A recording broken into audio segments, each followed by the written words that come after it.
Hi மக்களே! இன்றைக்கி நம்ம கிழங்கா மீன் போட்டு தான் மீன் குழம்பு வைக்க போகிறோம். வாங்க எப்படி செய்யலான்றதை பார்க்கலாம். அதுக்கு ஒரு பாத்திரத்தில் நல்லெண்ணெய் ஊற்றிட்டு, நல்லெண்ணெய் சூடான கடுகு, வெந்தயம், வடகம் தாளிப்பு கொடுத்துட்டு, ஒரு கைப்பிடி சின்ன வெங்காயம், ஒரு கொத்து கருவேப்பிலை இது எல்லாத்தையும் போட்டு நல்லா வதக்கிக்கலாம்.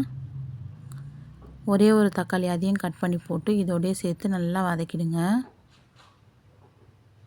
நல்லா இந்த மாதிரி வதக்கி விட்டோன்னே இது வதங்கிறதுக்காக கொஞ்சம் உப்பு சேர்த்துக்கலாம், கொஞ்சம் மஞ்சத்தூளும் சேர்த்துக்கலாம்.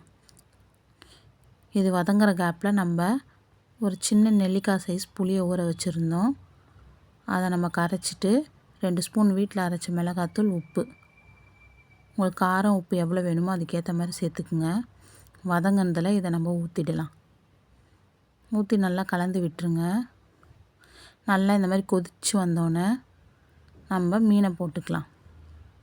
ஒரு 10 நிமிஷம் போல் கொதிக்கட்டும். மீனை போட்டு எண்ணெய் பிரிஞ்சு வந்தோடனே கொத்தமல்லி தூவி இறக்கிடலாம். நன்றி மக்களே.